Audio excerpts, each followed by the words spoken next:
جب پڑھا لکھا آدمی بےایمانی کرنے پہ آتا ہے نا تو قرآن سنا کے بےایمانی کرتا ہے، حدیث سنا کے بےایمانی کرتا ہے. ہاں صلوات محمد.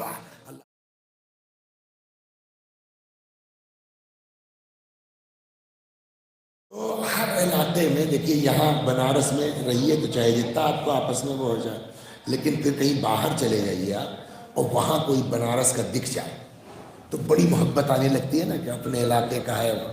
تو یہی حال ہے بمبئی میں، ہر علاقے کے لوگ ہیں، ہمارے علاقے کے بھی لوگ ہیں، تو انہوں نے اپنا پوری انجمن بنا رکھی ہے. تو ایک یہ مثال ہے، سچولیا کی بات نہیں سمجھانے کے لیے. تو فون کیا کہ یار دنیا بھر میں جاتے ہو مجلس پڑھنے، تو اپنے لوگوں نے بھی ایک انجمن بنائی ہے، چلے آؤ. چلے آئیں گے. تو اب جب اپنے علاقے کی انجمن ہے تو بھائی سب اپنے ہی لوگ ہیں، نقشے بازی کر نہیں سکتے. تو سلیپر کا ٹکٹ لیا فیض آباد سے، پہنچ گئے. صلوات پڑھیے محمد والے.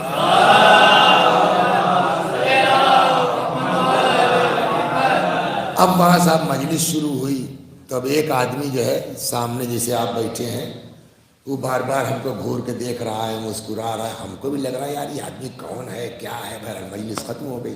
تو وہی جو ہے مسجد جیسے امام باڑے کے اوپر کمرہ بنا ہے، بمبئی گرمی تو دیکھ ہی رہے ہیں آپ. وہاں گئے تو وہ آئے اور کہنے لگا اور بتاؤ یار وسیع حسن کیا حال ہے. تو ہم نے کہا یار یہ کون ہے اتنا بے تکلف. میں نے کہا جی اللہ کا شکر ہے، آپ فرمائیے. کہنے لگے یار اور بتاؤ بہت دن، ہم جتنا آپ کر رہے ہیں وہ اتنے تم چل رہا ہے. تو آخر کہنے لگا ابے پہچانا نہیں کیا. میں نے کہا یار یہ ہے کوئی بہت قریب کا. میں نے کہا نہیں معاف فرمائیے گا. کہنے لگا میں جب تم نازمیہ پڑھتے تھے تو میں وہیں میڈیکل کالج سے MBBS کر، ارے تب پتا چلا یہ تو بچپنے کی دوستی ہے. اور وہ بیچارہ جو ہے لندن کہاں چلا گیا، وہاں سے MS کر کے آیا. 20-25 سال کے بعد شکل بدل گئی. تو اب پرانے دوست ملے کہ اور بتاؤ ہاں کہاں رکے. ہم نے کہا یہاں تو بڑی گرمی ہے. ہم نے کیا کریں بھائی، گاؤں والے لوگوں نے ٹکا دیا تو ان سے کیا نقشے بازی کریں. کہنے لگے تو میرے بچے گاؤں گئے ہیں محرم کرنے، میرا فلیٹ خالی ہے، میں ڈیلی آؤں گا چلو. تو وہ لے چلا گیا. AC میں رہتے تھے، روز لاتے تھے لے جاتے تھے. بغل میں ایک ایرانی ہوٹل تھا، بڑھیا کھانا، روز 20,000 روپیہ اس آدمی نے ہمارے اوپر خرچ کیا. پھر ایک دن بات نکلی ایسے کہ جاؤ گے کیسے. ہم نے کہا اسی سے ٹرین سے ہے. کہنے لگے یار وہ تو 2 دن میں پہنچو گے. ہم نے کہا تو کیا کریں. کہتے چھوڑو.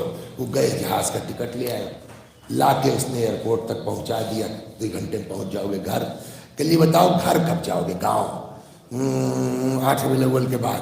کہنے لگے یار یہ جو ہے وہ 50,000 روپیہ لیے جاؤ. ابا کا ہمارے فون آیا تھا تو کسی لڑکے کی فیس ویس باقی ہے تو دے دینا اس کو ابا کو. ہم نے ٹھیک ہے.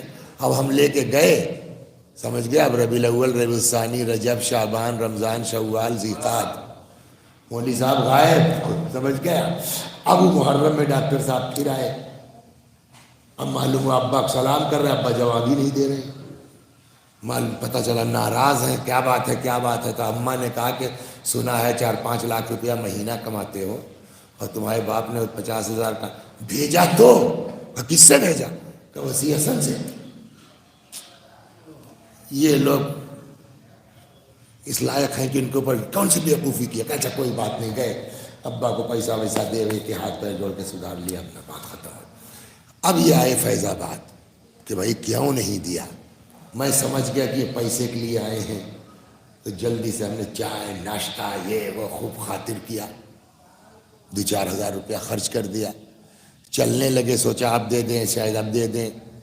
جب نہیں دیا ہم نے تو کہنے لگے بھیا وہ پیسہ ہماری یہ دے دیا یار. چلو چلو. آئے، نکالا، الماری کھولا، 45,000 روپیہ رکھا. میں کہا دیکھو ویسے رکھا ہے تمہارا. لپیٹ کے ان کو دے دیا. خیریت ہوئی کہ گن لیا اس نے، معلوم ہوا 45 ہی ہے. دیا کتنا تھا؟ کہنے لگے یہ تو 45. چلو کوئی بات نہیں یار، 5,000 کا آم منگوا کے لڑکوں کو کھلا دینا مدرسے میں. میں نے کہا تمہارا پیسہ ختم. میں نے کہنے لگے کیسے بھیا، میں نے تم کو 50 دیا تھا. ہم نے کہا ہاں تو کہیں تو 45 ہی ہے. میں نے کہا ٹھیک ہے. اور 5؟ ہم نے کہا جو صبح سے بریانی کھلا رہے ہیں. تو کہنے لگے تو بھائی میرے پیسے سے اس کو چائے ناشتہ کرائیے گا. کس نے کہا؟ میں نے کہا اس لیے کہ آپ نے بمبئی میں میری بڑی خاطر کی تھی، میرے پاس نہیں تھا تو میں نے کہا کہ آپ ہی کے پیسے سے. کہنے لگے بھیا تو میرے پیسے سے کیا ضرورت تھی، ہم نے کہا اس لیے کہ قرآن کہتا ہے کہ شکریہ ادا کرو گے تو نعمتوں میں اضافہ کریں گے. آپ نے بمبئی میں اتنی خاطر کی تو ہم کو شکریہ ادا کرنا چاہیے تھا.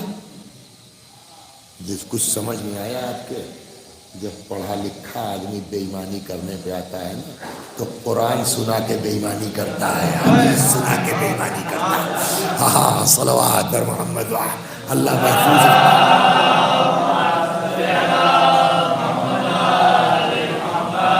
تو اب معاملہ جو ہے وہ پھنس گیا. اب ہم اس کو حدیث کہنے وہ تو اللہ اپنے شکریہ کی بات کر رہا ہے.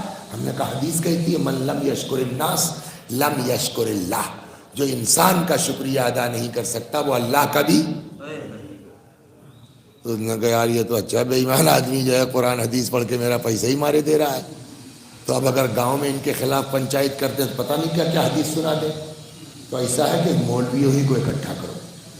تو وہاں کے جو امام جمعہ تھے مرحوم ہمارے پرنسپل صاحب مرحوم تقی الحیدری صاحب، پورا مدرسہ سب کو اکٹھا کے صاحب آپ کے یہاں کا مدرس بے ایمان ہے صاحب، میرا 5000 لے لیا اس نے.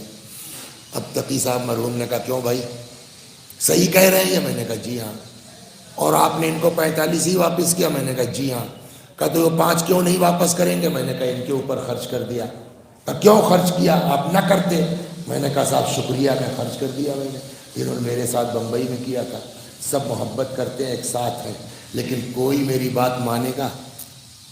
تب انہوں نے کیا جواب دیا کہ شکریہ ادا کرنا اچھی بات ہے، آپ کو ادا کرنا چاہیے. تو انہوں نے بمبئی میں جتنا کیا اس سے زیادہ کرتے ہیں آپ، لیکن اپنی پراپرٹی سے کیجیے نا، اپنے جیب سے کیجیے. دوسرے کی جیب سے کیسے شکریہ ادا